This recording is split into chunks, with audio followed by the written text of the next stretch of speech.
ummadda Soomaaliyeed taariikhdoodii hore marka dawlad laga sheekaynayo ama laga sheekaynayo boqortooyo waxa markiiba kugu soo dhacaysa Adal Empire oo inta badan taariikhda Soomaaliyeed marka laga warramayo aad ku arki karto taariikhda Adal Empire ay leedahay iyo Axmed Gurey oo isaguna ka dhex muuqda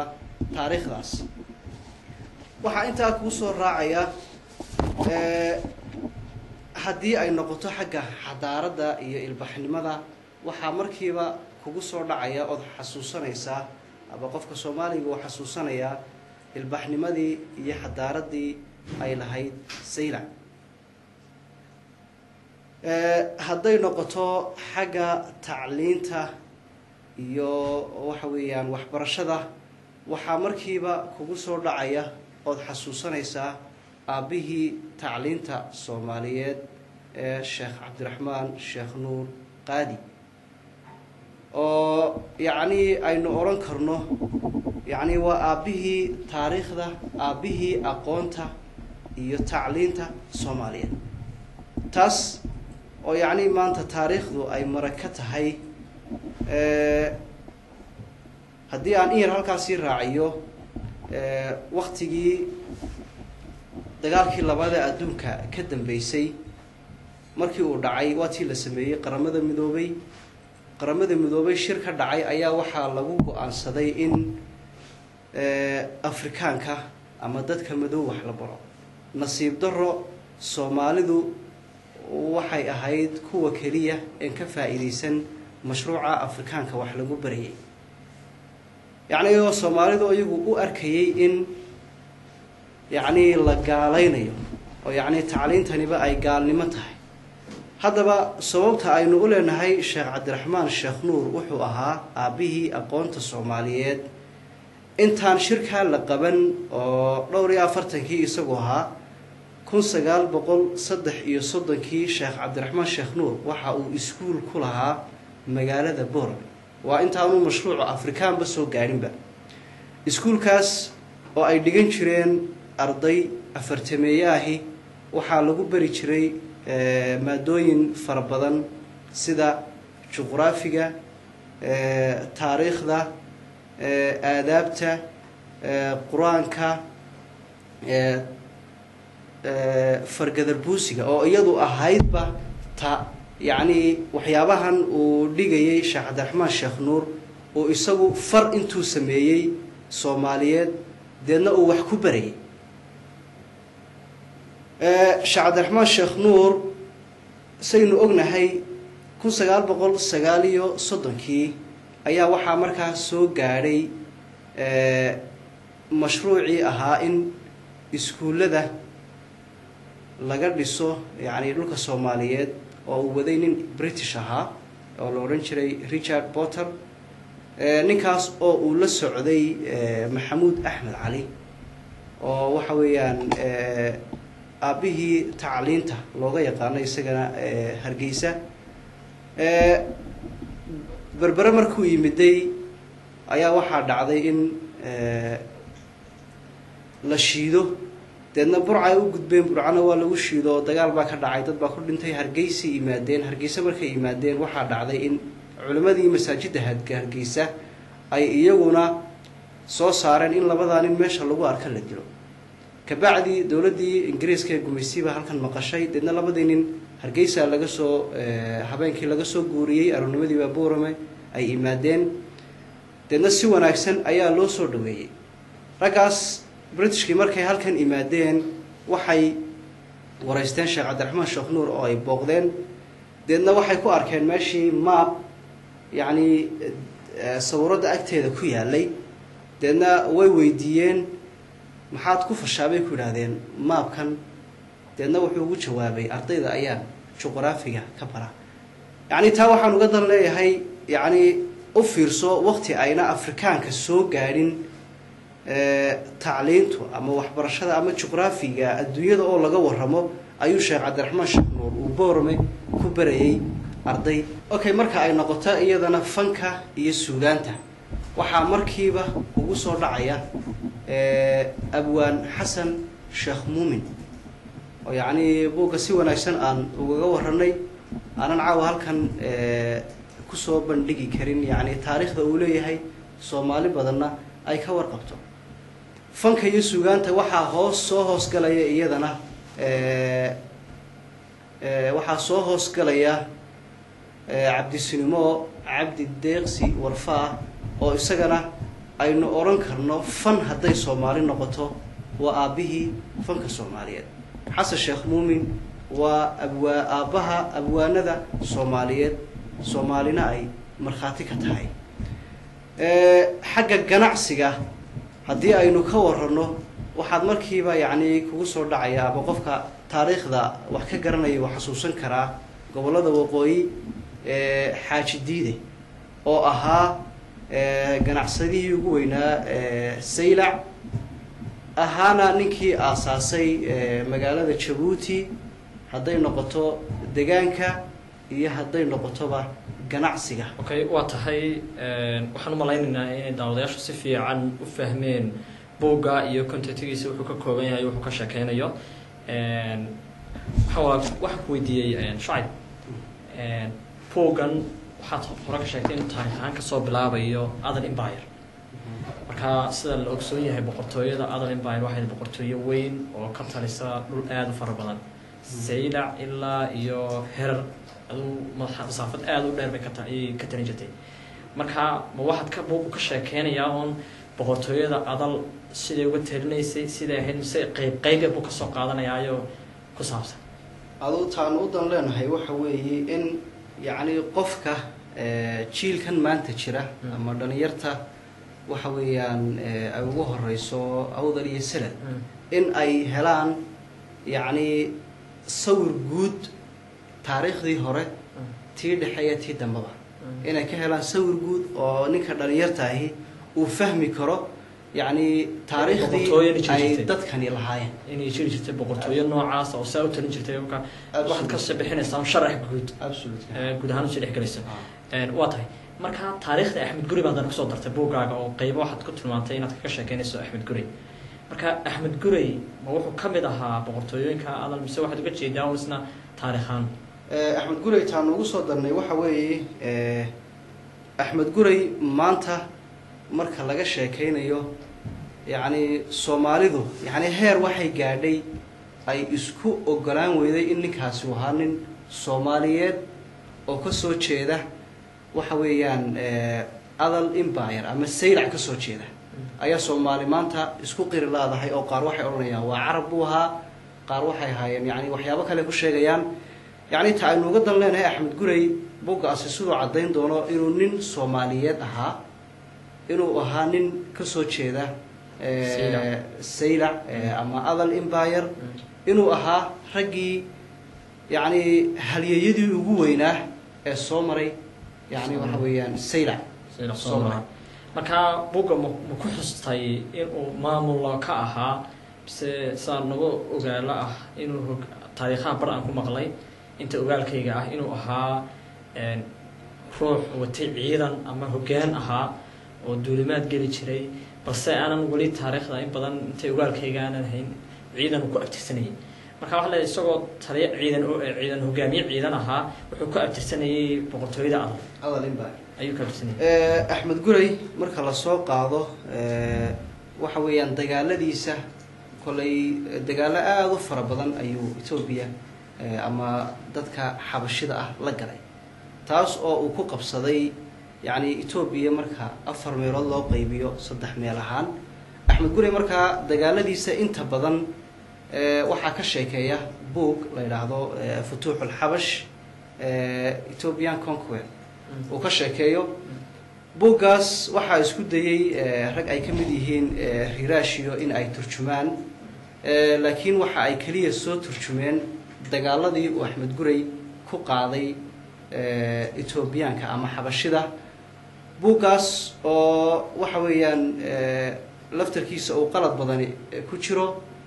Professor Rabina oo ku taliyay in dib loo soo ururiyo buuggaas maadaama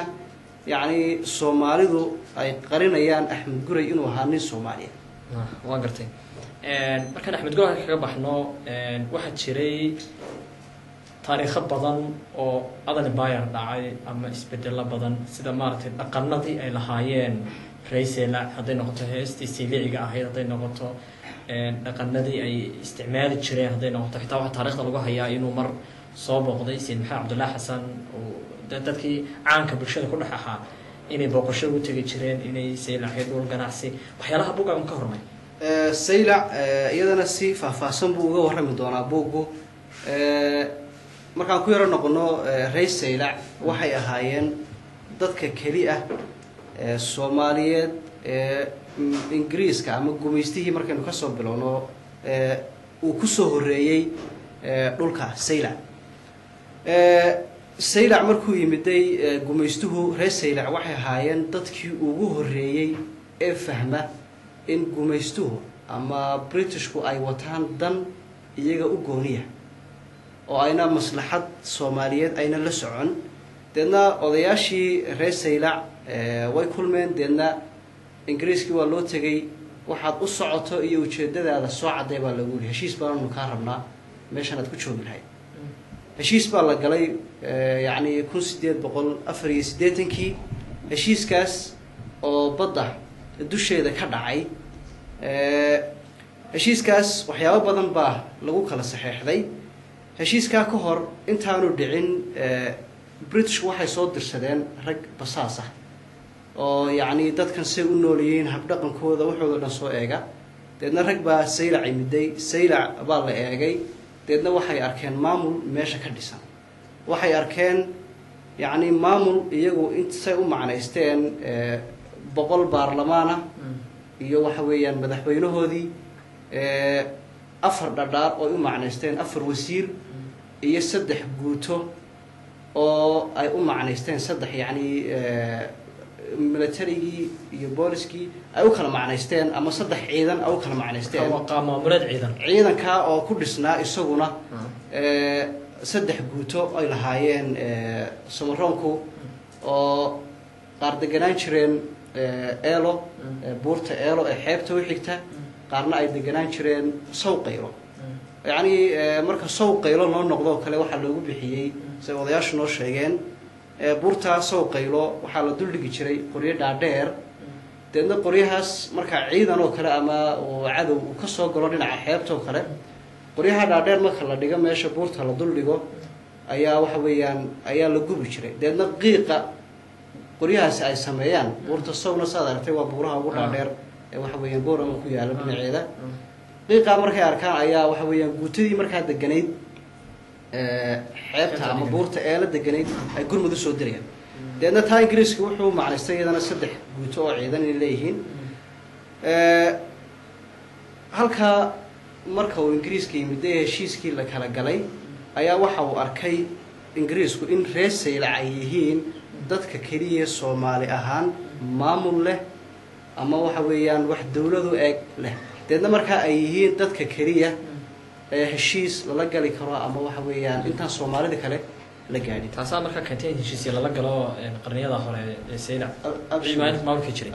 waa gartay buugaa kale waxaad ku xustay inuu ka sheekeeyay Sheekh Cabdiraxmaan Sheekh Nuur qaadi ku magac dheeraa qaadi oo u bixisay ama buugu ku tilmaamay abul cilmi aabihii cilmiga goboladan ooyi ama Soomaaliyeed aad u bixisay marka magacan aabihii cilmiga maxaad ugu dooratay taan ugu doortay waxa weeye may jirin baan leeyahay qof Soomaaliyeed oo ugu horeeyay inuu dadkiisa wax baro yacni markaynu soo qaadano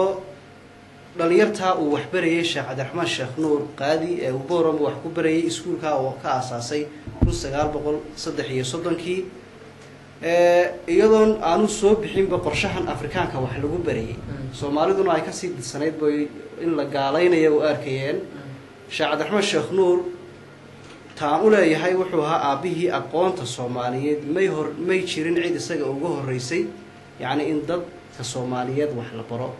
waliba uu samaystay far Soomaaliyeed oo yacni oo uu wax ku baro oo la oran jiray fargada guus oo oran jiray waxay ugu maqaalaa amaan arkay oo akhriyay book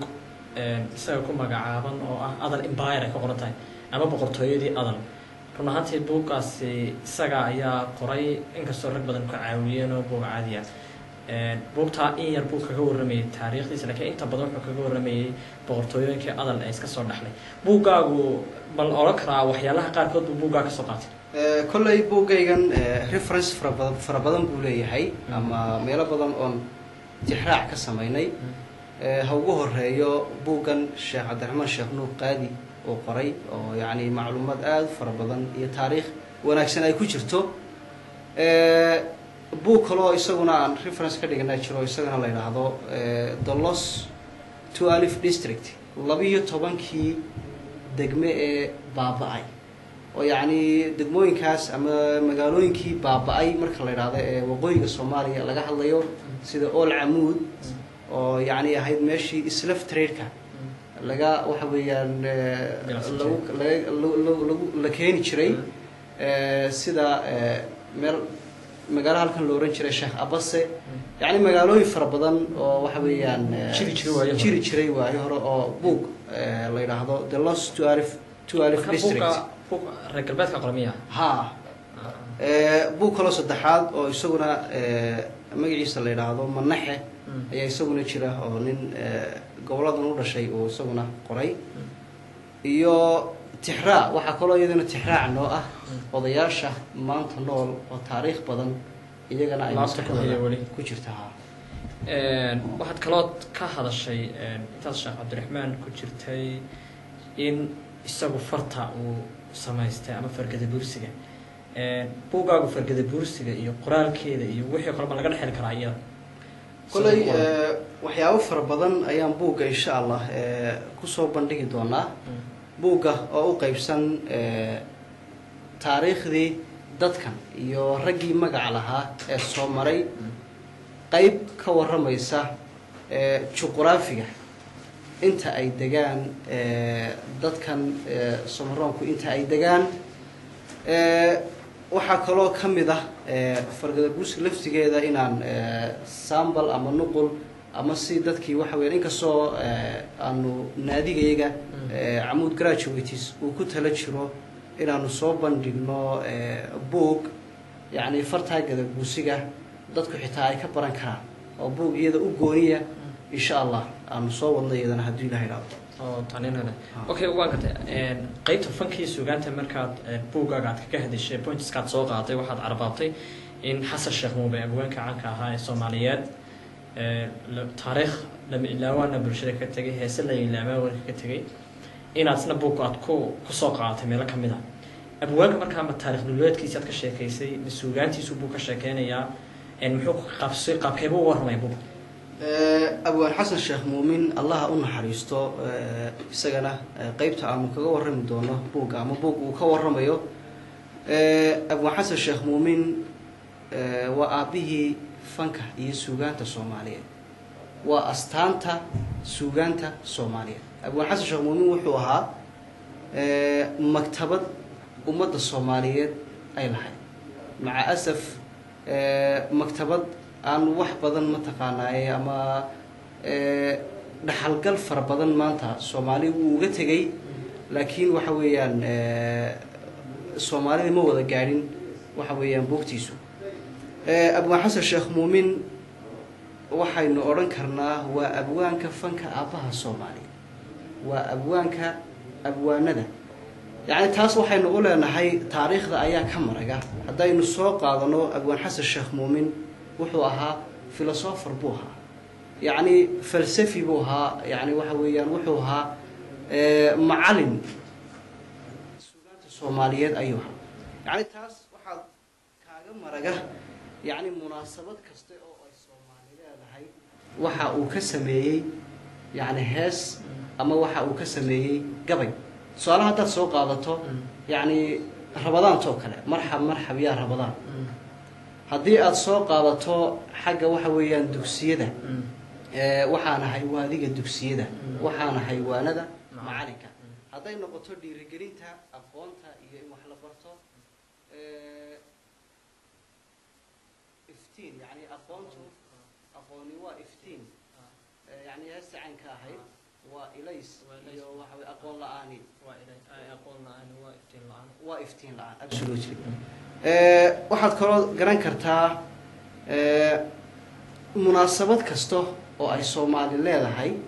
yani wuxuu ka sameeyay hees maanta lagu xasuusanayo run ahaantiina way ku yar tahay waxa weeyaan abwaanada Soomaaliyeed okay abwaan xasan sheekh muumin markaad ka timaado waxaad kaloo xustay cabdi silimoon sida la ogsoon yahay laguna tilmaamay taariikh Soomaaliya shakhsigii ugu horeeyay ee Soomaali ee hees laga hayo ama hees isaga iyo inta badan waxa la soo dhigay Khadija Balwan buugiina isagu isna muxuu ka xusay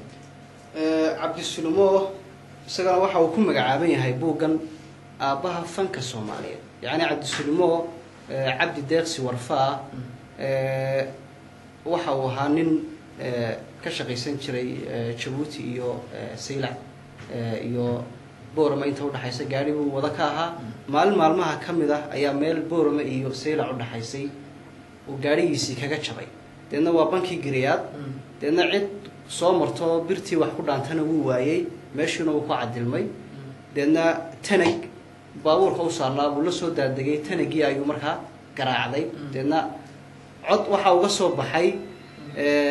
يعني si wanaagsan isugu dib dhacsan deedna waxa halka ka bilaabay meeshii ugu horeysay la oran karo hees Soomaaliya way ka soo bilaabatay waxa balway waxa ay bileeyay Boorame yani cabdi deeqsi warfaa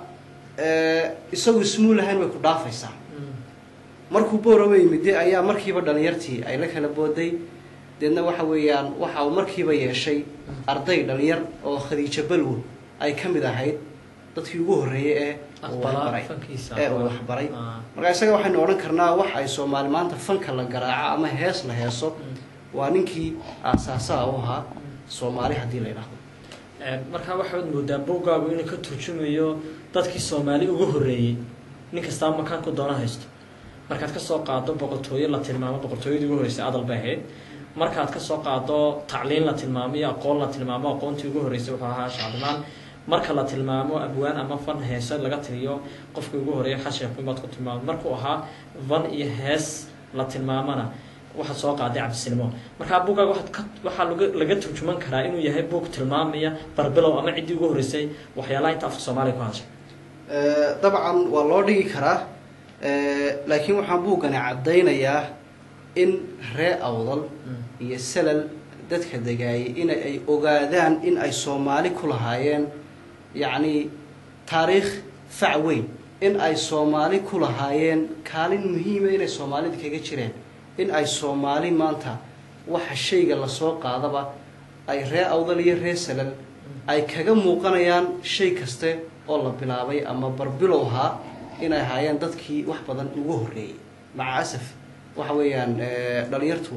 إن أي وحبضن كفايدة حتى ليس كبوجا ولا وحويان حق إن ودتك جالسية وهي أيوه الرجال وقاعدين نهيستين كدمنا دون سنة هلا كسيدة أبغى قاعدان وتاريخ ذا وقاعدين طبعا يعني تعرفوا وحوي إن تاريخ ذا اللي وقاعده لقونا نقضه وحويان دوركي يو وحويان تاريخ ذا هل كرجاسي أي كسر قلين إن هل كذي اللي بيقول ما أنت واقع اللي سويه هي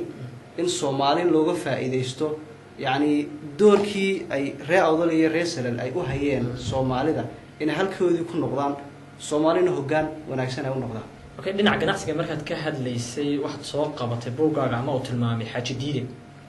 إن حاجة جديدة تكون تلمامته روح جناح صداقها أو سير عجناس نشري. إن محوسه بوجا وكشيكي ترى سووا سير كومنا ده شيء. حاجة جديدة وحوها جناح سياش ووينه سيلع. سيلع دينا مركي إنجليز هو صوت دقي أبخ أما دولك عنفرته أي حاجة جديدة وحي أبوري شبوتي يساقو كهورتغيا قميستوه إنو كسو دركو كهورتغيا حاجة جديدة مركا وحي يسكو دايي إنو ماشو أبوتيو إنو الصومالي لها هاي دينا دادكي صوماليات أيا وحاو كسو قري إتوبيا هاو بنادا قبل كشينيلة إيو دينعان أوضن وكاقري دينا dad badan ayuu dajiyay sayr Djibouti dajiyay deena xaajidide wuxuu ahaa isagoo lacagna haystay ganacsadana ahaa wuxuu ahaa ninkii ka saxeexay Faransiiska inuu dhulkani dhul Soomaaliyeed yahay deedna halkaa wuxuu aasaasay laantii ganacsiga waxa weeyaan geeska Afrika waqtiga way ugu weyneed loo oran karo ayuu Djibouti ka aasaasay markaas taariikhda ka waran ku qarsan karnaa okay naw gabagabadii ku dhow iyo gunaanadkii waxa ku diin lahaa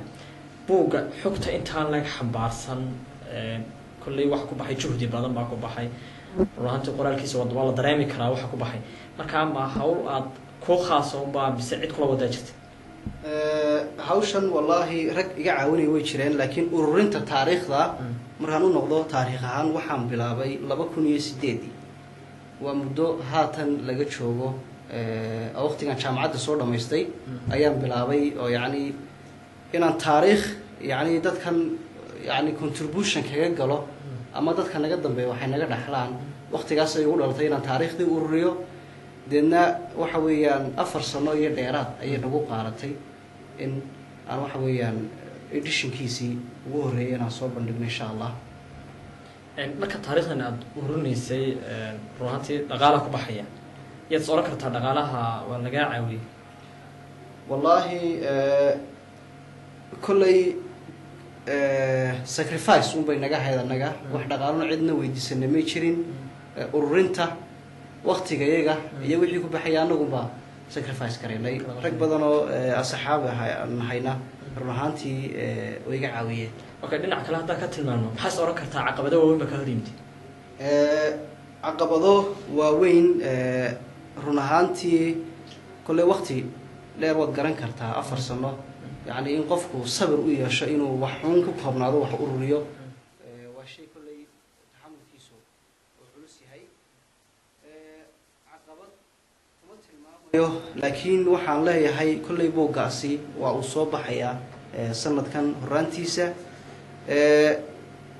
تاريخ ذنا وحويا كله أنت أنا وأن أورشي يو وحعرف فرسنا هري يعني وحويا ركلا يجون تشرة أو in kala ku qarsoon tahay waxaan caqabad kuma tilmaamayo laakiin iyadana waxaan leeyahay hadii qof hayo yani taariikh iyo talo aad jeedin laakiin caqabadii maxaa doonta waxa caqabada wallahi alxamdulillah waxa caqabada ma nala inta waa dadku soo dhaweynayeen wax baro soo dhaweynayeen caqabada aan leeyahay kaliya waxay noqon kartaa editionska marka uu soo baxayo in copy fara badan aan helno taasum baa kulli caqabada oo dhaqaale iyaduna u baahan waxa weeyaan waxaan wax maadaama ay leedahay dadku ay leeyihiin ree awdal iyo reesalan ay leeyihiin in la helo yani sidii loo sameyn lahaa copy fara badan taasina waxa weeyaan cidi contribution kaga qaadanaysa dhaqaalahaasina welcome malen dad si gaar ah ku weydiiyay mid kale ma ku qanacsan tahay inaad halka ka sii wado hawsha mise waxaad leedahay haddii kanuuna kaaga kaado buugda ma soo saarto kullay buugta saad og tahay maxamedow waxa ay leeyihiin editions kala dambeeya ama daabacado kala dambeeya marka waxaan aaminsanahay daabacadani waa tii ugu horeysay waxa weeyaan qofku marka uu buug qoro buuggaasi waxa weeyaan qaladaad ayuu qofku gali karaa yani waxyaaba waxa waa in dib loo edit gareeyo waxa way dib loo daabaca hadana sidii wax badan loo saxo deedna waxaad ogaataa inta aad bil aadan tahay yani kitaabka ilaahay un baana qalad gelin ee karo galaa kaas waa dib u sixid buugaaga waxyaalay khalad ka yimiday iyo wixii lagu sheegay barta ka bedel guraado ma isleedahay buug kala wad bilaabi kartaa oo kan noocan ma ahan nooc kala ka sheekeynaya oo waqti ka dheer ama waqti la mid ah qaadan kara bise kan u baad leedahay kulba dib edition kala soo saarta ama daabacad kala soo saarta waa dib u sixid buugii intii hore ka tagtay inaad wax ku beebeyso wallahi inta aan yani noolahay cimrigayga iyo hadhay kulay hamigay igu jira ama hiigsiga iyo himilada igu jirtay kulay inaan bulshadeeda contribution aan ka qayb aan ku lahaaday waa wax himiladeeda ku jirta yani buuggan markaan ku insha Allah soo baxo kulay waa silsilad ayuu noqon doonaa oo yani hamiga ama feedback bulshada iga soo noqday waxa uu siin doonaa inaan kuwa kale insha Allah okay ugu dambeyntii gunaanadkii bulshada ku daawanaysa kulay dad badan waxa jira qoraayo ah dad badan waxa jira iyaguna jecel inay wax qoraan maxaa talo soo jeedinahay talahaan bulshada midabka u dambeeya oo bulsho ahaan talada iyo waxa weeyaan fariinta aan u gudbinayo gunaanadkayga ahi waxay tahay dhalinyartu waa awoodda ama mustaqbalka ay ummadi leedahay. waxaad ogaataa marka aad dhalinyar tahay inaad contribution bulshadaada aad ku lahaatahay in ay adiga ku wanaagsan tahay. waxaanad ogaataa dadku waa dhowr nooc, nini waa naftiisa, nina waa familkiisa, nina waa societygiisa, nina waa waddankiisa.